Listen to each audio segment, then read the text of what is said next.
Fl-ewwel kummenti tiegħu wara l-elezzjonijiet tal-Kunsilli Lokali ta' nhar is-Sibt li għadda, Franco De Bono jgħid li l-poplu rid jibgħat messaġġ ċar lill-oligarkija u dan billi qal li jrid il-pajjiż lura għandu. De Bono tkellem b'mod partikolari dwar l-elezzjonijiet tal-Kunsilli Lokali f'Ħal Safi, fiż-Żurrieq, f'Marsa Xlok u f'Biżebbuġa, lokalitajiet li jagħmlu parti mill-5 distrett elettorali minn fejn huwa kien elett fil-Parlament fl-aħħar elezzjoni ġenerali. L-elettorat ta' dawn il-lokalitajiet, kompla De Bono, seta' jivvota lill-Partit Nazzjonalista biex juri li mhux jaqbel mal-pożizzjonijiet li qed jieħu huwa, iżda minflok għamel għal kollox l-oppost u wera d-diżapprovazzjoni tiegħu lejn il-Partit Nazzjonalista u lejn il-Gvern.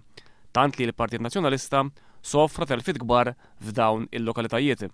Fost oħrajn il-Partit Nazzjonalista telef it-tmexxija tal-Kunsill Lokali ta' Ħal Safi u Pietru Paul Busuttil m'għadux sindku.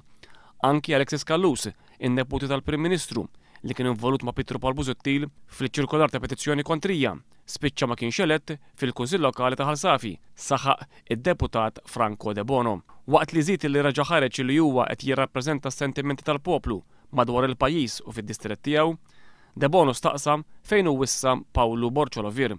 B'riferenza għal kumment tal-Prim Ministru li l-Partit Nazzjonalista irid jisma' iktar lil poplu, Franco De Bono qal li l-Partit Nazzjonalista jmissu ilu jisma' lill-poplu matul l-aħħar 4 snin kollha.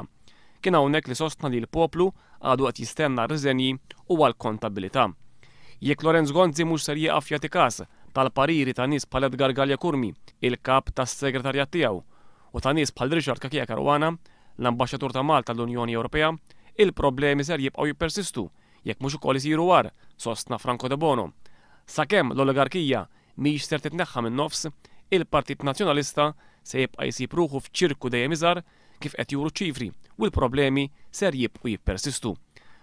Franco De Bono qal li huwa kien qiegħed jgħid il-ħin kollu lill-Partit Nazzjonalista li l-poplu kien qed jilmenta u li Gonzi PN kellu jerġa' jmur lura ant il-poplu. Saħaq li żmien qed juri li huwa kellu raġun. Madankollu, dawk li fallew għadhom qed jokkupaw il-pożizzjonijiet komdi tagħhom waqt li huwa għal id-deputat mal-5 distrett qed jissagrifika l-karriera politika tiegħu. Franco De Bono temm li waqt li huwa jemmen li l-politika qiegħda hemm biex tkun ta' servizz għan-nies, oħrajn qegħdin fil-politika biex jibqgħu fil-poter akkosta kollox.